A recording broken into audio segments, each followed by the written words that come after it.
Та бүхнийхээ өдрийн амгалан айлтгын Монголын мэдээ агентлагийн 15 цагийн мэдээг эхлэж байна.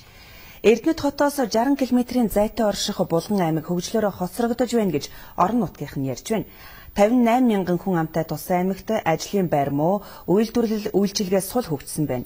Энэ бүхэн аймгийн хөгжлийн бодлого алдагдсантай холбоотой гэж булганчууд үзэж байгаа юм. Эрдэнэ чимэг Баатар хүн нар Булган аймгаас бэлтгэсэн дараах мэдээлэлд анхаарлаа хандуулна.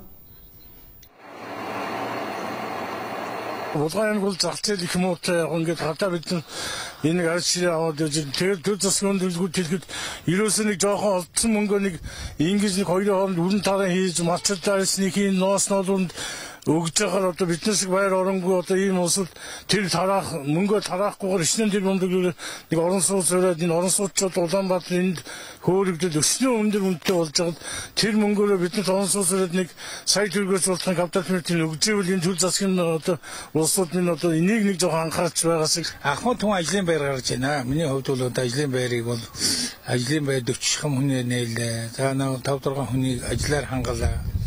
Тэгээд одоо тэрэнд хөнгөлт байхгүй. Төр засгаас бол жижиг сажиг арга хэмжээ авчихл юм л да. Гэхдээ тэр нь яг эзэндээ очихгүй юм л гэж би боддог шүү дээ. Зээл тослон жижиг дунд үйлдвэрлэл гэл хүмүүст хуваарилдаг.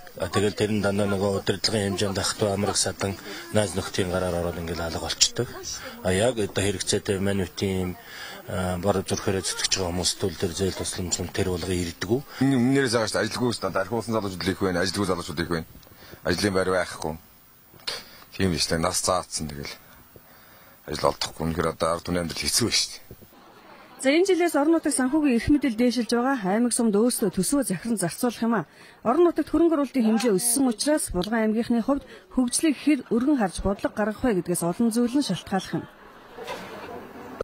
Эрдэнэт хотын ойролцоо байдаг учраас хоёрдугаарт одоо орон нутагт одоо хөгжлийн бодлогыг хөрөнгө мөнгийг барьж байгаа улсууд буруу бодлого явуулснаас одоо Булган аймгийн хөгжил цэцгэлтэнд одоо муугар нөлөөсөн байна гэж үзсэн. Ийм учраас бид хөрөнгө оруулалтаа бол эхний ээлжинд томоохон асуудлууд дээр эхний ээлжинд одоо төв суурьнд байгаа энэ аймгийн төвд байдаг улсуудынхаа цэвэр халуун усны хангамжийг сайжруулах. Одоо Булганд чинь орон сууцнд байгаа улсууд бол цэвэр усны хангамж бол байхгүй халуусны. Энийг бол одоо нэгдүгээрт энэ жилээс 13 оноос зураг төсвийг хийж 14 оноос одоо эхлүүлж хэрэглээний халуусаар ханганаа гэсэн. Хоёрдугаарт нь бид худалдааны одоо төвлөрсөн том стандартад нийцсэн төвтэй болох. Энэ бүхнийг гүйцэтгэхэд бол сум булгандаа хөгжлийн хөтөлбөрийг боловсруулж байгаа шинэ булган хөтөлбөрийг хэрэгжүүлнэ гэдгийг орон нутгийн удирдлага хэлсэн. Хөгждгүй мэдээлэл муутай төрийн ажлыг түмэнд бүхийж биш гэдгийг шийдэг дарга нарын алдаатай бодлого 21-р зууны хөдөг өнгө муутай харагдуулсаар байгаамаа. Харин одоо хандлага өөрчилж дарга нь иргэдээсээ зүгтдэг биш иргэдээ түшиж асуудал шийддэг болчихвол хөгжил саарахгүй байх боломж байгааг төрийн тэргуунч орон нутгийн удирдлагуудад сануулад байгаамаа. 1970-80 онд ашиглалтанд орсон сургууль цэцэрлэг хөдөө орон нутагт олон байгаа. Олон жилийн нар салхинд дэлгэгдсэн байшинг будахаас өөр дөрвтэй засвар хийдэггүй. Хүүхдүүд даарч тухгүй сурахаас гадна өвөлдөө хамрын ханиад тасардгүй байна.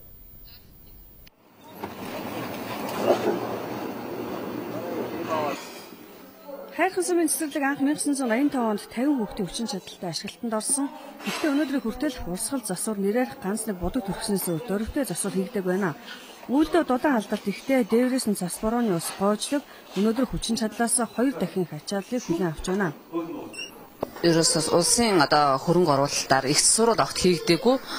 Урсгал засвар бол жилдээ нэг бодог төрөх шохоо төрөх төдийгөр бол одоо өөрсдөө ингэж хийж аргацаач ингэж явж байна. Огт одоо 26-7 жил их засвар хийгдээгүйгээс болж барилгын одоо ерөнхий араамд суулт өгсөн. Тэгээд одоо хундам нь бол нуурч хаалга цонхнууд нь бол гажилт өгч ингээд ер нь дулааны алдагдал бол бас их байдаг. Тус цэцэрлэгт өнөөдрийн мэдлэг 4 бүлэгт 120 хүүхэд хүмүүжиж байна. Сургуулийн өмнөх насны 360 хүүхэд энэ сумд байдаг. Хувилбарт сургалт болон гэр цэцэрлэгээр зундаа 100 гаруй хүүхэд хамрагддаг байна. Булгаанбаатар. За хэдэн настай?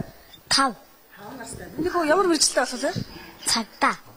Мөксөрөө. Мөксөрөө. Хэдэн настай? 5 настай.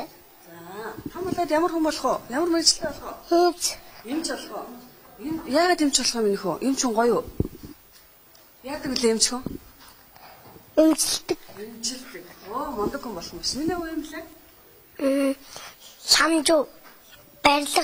Барилга байна. Оо, барилга болохоор гоё шүү. Өндөр байшин бариад тий?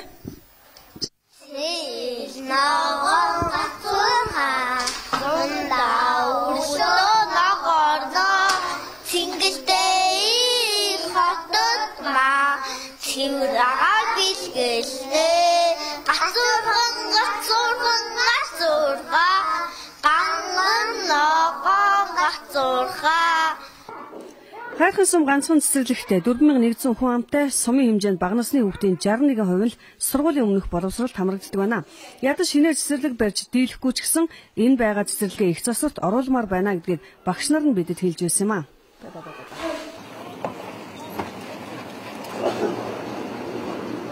Одоо дэлхийд дахинд болсон үйл явдлаас танилцуулъя. Япон бүгд найрамдах Солонгос улсын төлөөлөгчид хоёр улсын талаас нэгдсэн үндэсний байгууллагын аюулгүй зөвлөлд хандан өнгөрсөн сард тус байгууллагын тогтоол шийдвэрийг зөрчин пуужин хөөргсөн бүгд найрамдах ардчилсан Солонгос ард улсын эсрэг хатуухан арга хэмжээ авахыг шаардсан хүсэлт гаргах асуудлаар хамтран ажиллахаар болсон байна. Японы гадаад хэргийн яамны Аз номхон далайн бүс нутгийн харилцааны хэлтсийн тэргүүн Шинсуке Сугаяма Сөүл хотноо Лим Сунамтай уулзалт хийжээ. Тэд хойд Солонгосын цөмийн хөтөлбөрийг талсан зогсоох асуудлаарх 6 талд хэлэлцээний төлөөлөгчид ажлын хэсгийг ахалдаг юм.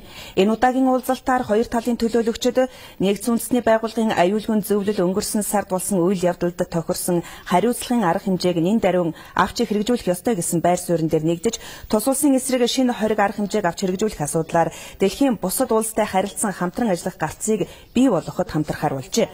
Одоогийн байдлаар бүгд найрамдах Солонгос улс нь нэгдсэн үндэсний байгууллагын аюулгүй зөвлөлийн байнгын бус гишүүн улсаар ажиллаж байгаа учраас Америкийн нэгдсэн улстай энэ асуудлаар илүү ойр дотнох харилцааг үүсгэн тодорхой үр дүнд хүрэх хэрэгтэй гэдгийг ч тэдгээр төлөөлөгчид хэлэлцэж тохиролцжээ. The Japanese government says at least 17 citizens were abducted by Исламын хэд даврагчдад барьцаалагдаад байсан иргэдийг суллах ажиллагааг өчигдөр зохион байгуулсан ч барьцааны хэд хэдэн иргэн зэвсэгт босгочдын гарт ам өргөцсөн гэсэн мэдээллийг Алжирийн холбоо харилцааны сайд Мохаммед Саид мэдээллээ. Франц улс Малид цэргийн хүчний оруулсныг хэд даврагчид эсэргүүцэн энэ аминасын байгалийн хийм байгууламжид халдлага дайралт хийж гадаадын 41 иргэн Алжирийн хэд хэдэн иргэнийг 5 гарагт барьцаалсан юм. Ийм нөхцөл байдалтай холбогдуулан энэ анимас ажиллагааг пүрэв гарагт эхлүүлж засгийн газрын хүчин нисдэг тэрэг болоод батлан хамгаалахын цэрэг дайчдыг илгээсэн байна. Зэвсэгт дайчдын зүгээс өгсөн мэдээллээр агаарын дайралтын улмаас барьцааны 34 иргэн исламын зэвсэгт 15 дайчин амнасаа алдсан байна. Харин тус улсын засгийн газрын зүгээс чухам хэдэн хүн энэ үйл ажиллагааны улмаас амнасаа алдсан ямар хэмжээний хохирол хүлээсэн зэрэг мэдээллийг одоогоор хараахан мэдээлээгүй байна. Зарим хэвлэлийн их сурвалжийн мэдээлж байгаагаар энэ үеэр Алжирийн 600 иргэн, Их Британий 2, Ирландын 1, Франц, Кенийн 1 иргэнийг барьцаанаас чөлөөлж чадсан гэсэн мэдээлэл ирж байна.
Монголын мэдээ агентлаг 15 цагийн мэдээгээ танилцууллаа. Оройн 18 цагаас шинэ мэдээлэлтэй эргээд уулзъя.